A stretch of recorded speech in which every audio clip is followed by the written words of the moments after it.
Hello, I'm Mandi Cantrell with the Baby Comer Library here in Sylacauga, Alabama. And thank you for joining us on Library Connection. We've decided to tape our Library Connections inside the library during this pandemic, and I have several books I wanted to share with you. These are books that are from the children's floor, but I think they're appropriate for all ages. I've used them with many outreach programs to adults, and they've been very well received, so I think you will enjoy them. They're nonfiction books, like I said, from the children's department. Beautiful pictures and everything that makes them fun to share. They're about people from our history that you might not have heard about. And I don't know if you're like me, I can remember history a lot better if it's in the form of a story, and these are. So I wanted to share some of these with you. This is Fanny in the Kitchen by Deborah Hopkinson. The whole story from soup to nuts of how Fanny Farmer invented recipes with precise measurements. First course, the soup. We meet Marcia. Marcia Shaw could do many things extremely well. She could make long, perfect candles, scrub clothes on the washboard until they were spotless, and polish the oil lamps till they shined. Mama is lucky to have a helper like me, Marcia declared. But one day Mama announced, a girl named Fanny Farmer is coming here to live. She'll be my mother's helper. What about me? Asked Marcia. I'm your helper. Yes, dear, said Mama, but with baby coming, I need someone to cook. Marcia scowled at Mama's big fancy stove. She didn't want a new baby or a girl named Fanny. She could only hope Fanny Farmer didn't know how to cook. The second course, a small success. But from the very first morning Fanny arrived, it was clear she did know how to cook. What delicious eggs, Mama said at breakfast. Papa chewed happily, and these biscuits so light and flaky. Marcia folded her arms. I won't eat, she decided. Then they'll be sorry they brought her here. Papa reached over and plucked a biscuit off her plate. Marcia, would you please ask Fanny if there are any more? As Marcia pushed open the kitchen door, toasty, warm smells tickled her nose. Papa wants more biscuits, she said rudely. Coming up, Fanny replied pleasantly. Fanny plunked a wooden spoon into Marcia's hand. You can help. Just spoon the dough onto the pan while I check the fire. Make them nice and small, Fanny added. Small biscuits are more dainty, don't you think? Marcia stood still. Why should she help? Still, it did look rather fun. Later, when Marcia brought out her basket of steaming biscuits, she couldn't resist saying, I made them. After breakfast, Marcia snuck a biscuit and popped it into her mouth. It was small, light, and flaky. Just delicious. Third course, the griddle cake mistake. Fanny was making griddle cakes, golden brown and steaming hot, as Marcia watched. The biggest mistake with griddle cakes, said Fanny, waving her turner, is to flip them at the wrong time. When is the right time? Asked Marcia. Look at this one, Fanny instructed. Is it puffed? Marcia looked closely. It's puffed. Is it full of bubbles? Marcia nodded. Little bubbles were popping up all over. Then now is precisely the right time. With one sweep, Fanny flipped the cake in the air and neatly back onto the griddle. Let me try. Marcia grabbed the turner. I don't need help. I was watching. Fanny raised an eyebrow. Fine, I'll have a cup of tea. Marcia clutched the turner. She checked to see if Fanny was looking, but Fanny was curled up with the newspaper, cozy as the cat at her feet. Marcia flipped the first cake too early. It came out mushy in the middle. She flipped the second cake too late. It was already completely black on the edges. Then Marcia flipped the third griddle cake just when it was puffed and full of bubbles. She flipped it right onto the cat. Well, you did flip it at the right time, Fanny said. Precisely the right time. The fourth course, the egg disaster. When baby was born, Marcia wanted to bake a special cake for Mama all by herself. After all, how hard could it be? Mama put on Fanny's best apron. She measured flour, then beat the butter and sugar till they were light and fluffy. I'm baking a cake. I can do this extremely well, she said to herself. But when Marcia cracked the first egg into the bowl, pieces of shell fell into the batter. Even more shell dropped in when she cracked the second egg. And on the third, the most awful, the most horrid, the most odious smell filled the kitchen. Fanny walked in and grabbed her nose. Ooh, a rotten egg. Marcia looked at her ruined cake and tears filled her eyes. But Fanny just waved a hand in the air. Everyone finds rotten eggs sometimes. Next time, try this. She held up an egg. First, hold it in front of a candle flame in a dark room. The center should look clear. Second, place it in a basin of cold water. It should sink. Third, place the large end to your cheek. A warmth should be felt. And so Marcia learned the 3 ways to determine the freshness of eggs. Thank you, Fanny, she said. Now, could you help me bake a cake? The 5th course, an excellent idea. After baby came, all Mama wanted to do was play with him. Marcia found this disgusting, so she began to spend more time with Fanny in the kitchen. Marcia liked the kitchen. Mysterious spices scented the air, and copper pans gleamed above her head like autumn moons. And Marcia decided that, after all, she liked Fanny. Fanny seemed like a magician who could make mashed potatoes fluffier than clouds and blueberry pies sweeter than a summer sky. Cookery is magic, declared Marcia one day, crunching a hot ginger snap. Fanny shook her head. Preparing food well isn't magic. It's an art and a science that anyone can learn. Anyone but me, Marcia grumbled. There's too much to remember. At least you have it all in your head. I do have a lot in my head, Fanny said thoughtfully. But Marcia, what if I wrote out precise instructions for you? Then you could cook exactly as I do.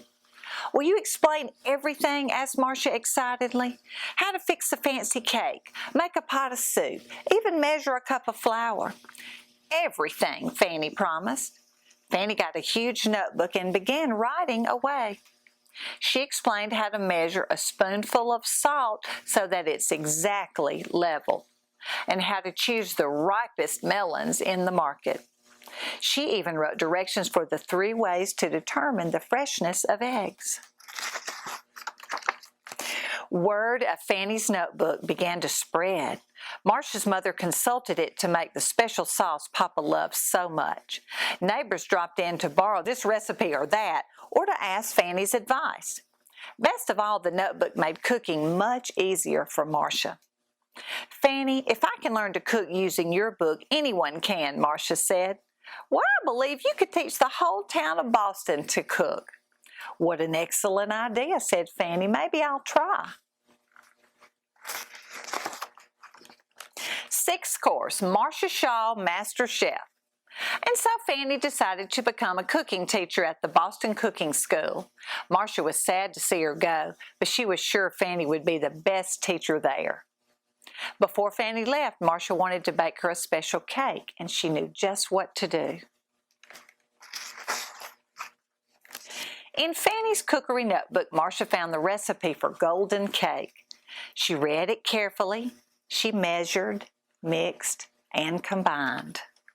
Then she put the cake in the oven and baked it just until it was done.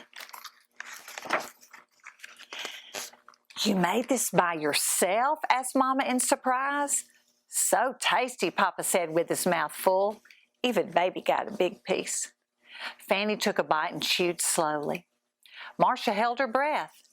Marcia Shaw, you can do many things extremely well, Fanny announced at last. You can bake small, dainty biscuits, always spot a rotten egg, and flip griddle cakes at precisely the right time. Then Fanny paused. You can also bake an excellent cake. Marcia laughed and picked up her fork. She took a bite of cake. Just delicious. The seventh course is the nuts, and this is a little bit more about Fannie Farmer. Some people say Fannie Merritt Farmer invented the modern recipe. She was one of the first to publish a book with exact instructions for measuring and cooking. Fannie's Boston Cooking School cookbook, often called the Fannie Farmer Cookbook, is over 100 years old, but it's so popular, people still know and use it today. Less is known about the real Fannie, and here you see a picture of the real Fannie Farmer and her book, her cookbook. She was born in Boston, Massachusetts in 1857. At about age 16, she became ill with polio or had a mild stroke that left her with a limp in her left leg. Fannie became a mother's helper in the home of Mr. and Mrs. Charles Shaw. It seems it was there while teaching young Marcia that Fannie realized how much easier cooking would be if ingredients were measured precisely for every recipe. Fannie went on to be a teacher at the Boston Cooking School and later was named its principal. After her cookbook was published in 1896, she became known all over the country.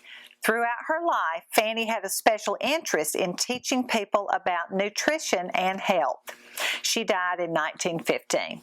Remember, if you follow Fannie's instructions exactly, you can make griddle cakes. We call them pancakes today, for your whole family, and you will know how to flip them at precisely the right time.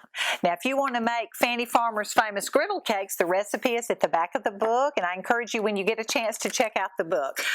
She has some other little hints and tips in here. Thank you for joining me. I hope you've enjoyed this book. I have really enjoyed sharing it with you, and we will be right back after this commercial break. While you're at home with family for the next few weeks, don't put off scheduling home repairs. Call Ox Foundation for a free estimate.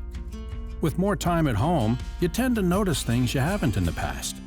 Mold and moisture in your basement or crawl space, uneven driveways, stair-step cracks in your exterior brick, uneven floors and doors. If your home is showing weakness, it's time to get strong. How strong? Ox Strong. Stay strong, Alabama. WOTM is the television provider for all Alabama High School Athletic Association championship events and special programs. WOTM is your home for the Super 7 football, state finals basketball, baseball and softball state championships, the AHSAA weekly show, and WOTM also produced the first ever football playoff show, Super 7 preview show, and reclassification reveal show.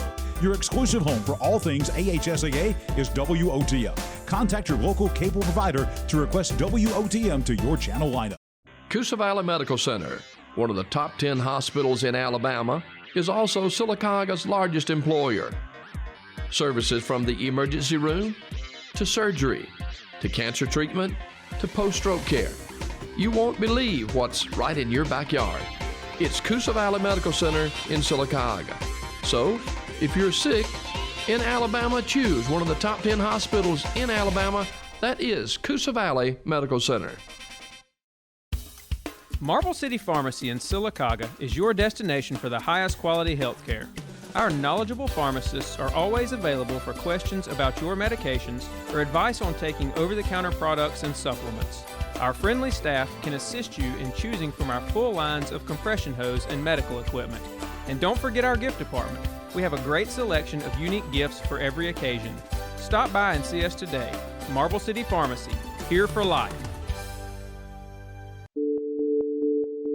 We're facing unprecedented times, and prayer and positive thought are antidotes for our anxiety.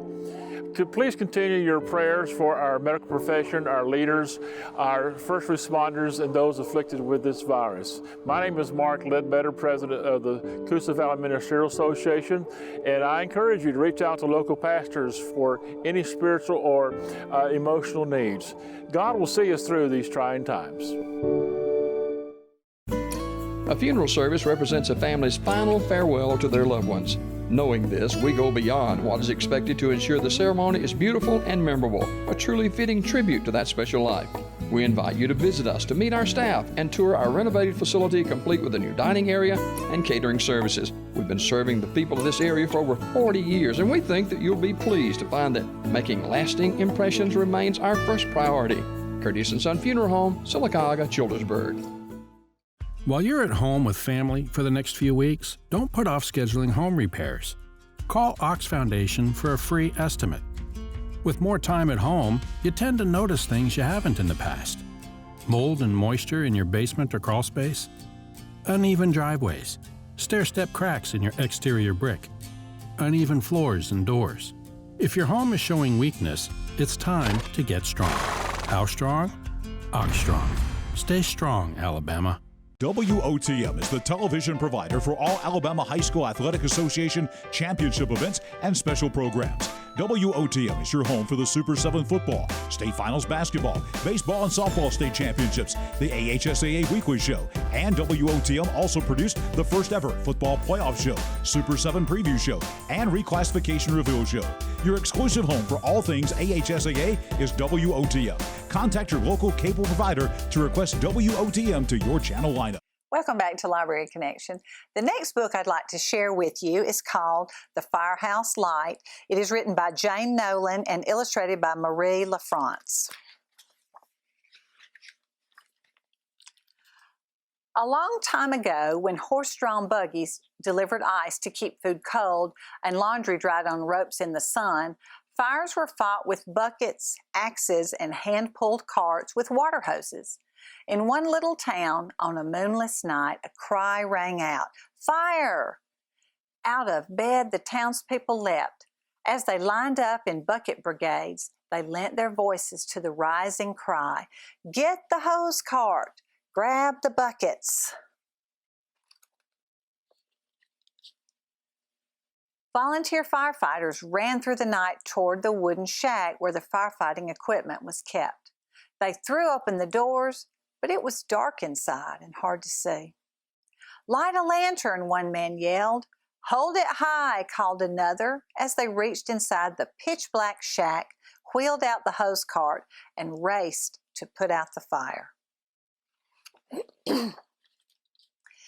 Finding firefighting equipment in the dark was not easy. Then one day, a businessman gave the firefighters a gift. No longer would they have to waste time lighting lanterns. A wire burning inside a ball of glass would light the way. Day after day, year after year, the light bulb did not burn out. After 10 years, the wooden shack was gone, but the light bulb was not. In a firehouse with walls and windows, the 4-watt light bulb was never turned off. A soft orange light, it glowed no brighter than a handful of fireflies. Beneath the light bulb, firefighters polished the hose cart until it shined. They would be marching in the little town's 4th of July parade. Flags waved, a band played, dogs barked, and children cheered as they marched on newly paved roads past businesses and homes recently wired with electricity. And along with the clopping of horses' hooves, a new sound was heard, the loud, squeaky honk of a car's horn. Day after day, year after year, the light bulb did not burn out. After 20 years, the light bulb was no longer the brightest in the firehouse. Other bulbs shined brighter during the day, and in the evening, after the sun had set, they illuminated the night. But to the firefighters, the 4-watt bulb was the most important. It burned when they left to fight a fire and was still lit when they returned. No longer was news of a fire spread by cries and shouts. When a fire broke out, townspeople could call the telephone switchboard operator. Volunteer firefighters who lived in their own homes and worked at separate jobs heard the town's fire bell ring and knew it was time to stop working on farms, in fields, in offices and shops. Off they went, not pulling a hose cart, but driving a brand new fire engine with a bell on top. Day after day, year after year, the light bulb did not burn out. After 30 years, cars were driven up and down the streets of the little town. "Careful, look both ways," firefighters reminded children running to the theater where they would watch movies on the big picture screen for 25 cents apiece. In the firehouse, a record spun on the record player as firefighters cleaned and inspected the hoses and the gauges, the wheels and the windshields. They checked their boots, their smoke masks, and the tools they carried on their wide belts. Firefighters never knew when a fire would break out, so they needed to be ready. Day after day, year after year, the light bulb did not burn out. After 40 years, trains rumbled into the newly built station, airplanes flew overhead, and firefighters gathered around the radio to hear the day's news. All of a sudden, the siren blared. Beneath the light bulb that glowed strong and steady, firefighters stepped into their big boots, pulled on their heavy coats, put thick helmets on their heads, and switched on their two-way radios. They drove through the growing town's only traffic signal, honking the horn. Instead of fire or smoke, they found a crowd gathered near a tree, pointing at a boy who had climbed too high and couldn't get down. Day after day, year after year, the light bulb did not burn out. After 50 years, the little town was not so little anymore. Families moved into brand new homes and parked their cars in the driveway. And all over town, workers were busy building new schools, hospitals, highways, libraries, and ice cream shops. Firefighters were no longer volunteers. They were paid employees who lived and worked in the firehouse. A refrigerator kept their food cold, and a stove heated it up. They vacuumed with a vacuum cleaner, watched television on a black and white TV, and at night they slept beneath the glow of the 4-watt light bulb. Day after day, year after year, the light bulb did not burn out. After more than 60 years on television sets across the big town, everyone watched something they had never seen before, a man walking on the moon. 24 hours a day, 7 days a week, the light bulb burned strong and steady above the heads of firefighters who practiced and trained and were always prepared. Day after day, year after year, for 10, 20, 30, 40, 50, 60, 70 years, the light bulb glowed. But in 1976, it stopped. The firefighters were moving to a new firehouse, but not without their light bulb. The light bulb, the socket, the cord, and the porcelain outlet that attached it to the ceiling were carefully removed. Fire engine lights flashed and sirens blared. Flags waved, a band played, dogs barked, and children cheered as the light bulb, the star of the town's parade, was driven to its new home. All eyes were on the electrician as he reconnected the light bulb. Would it light? Would it still glow? A second passed and then another. The light bulb did not light. The people held their breath. The light bulb still did not light. The electrician jiggled the switch, and then the bulb, as it always had, flickered and started to glow. Day after day, year after year, the light bulb did not burn out. After 80 years, the light bulb stood guard over the fire engines from 15 feet above. School children came to the firehouse to learn about fire safety. The men and women who worked as firefighters explained how they raised the ladder on the hook and ladder truck, how they breathe through oxygen masks, and why they wear fire retardant uniforms. Beneath the glow of a 4-watt light bulb, they taught children to stop, drop, and roll. Day after day, year after year, the light bulb did not burn out. 90 years after the cries of townspeople alerted firefighters and a light bulb helped them find their equipment in the dark, a 911 call could be made and computers would pinpoint the exact location of the emergency call.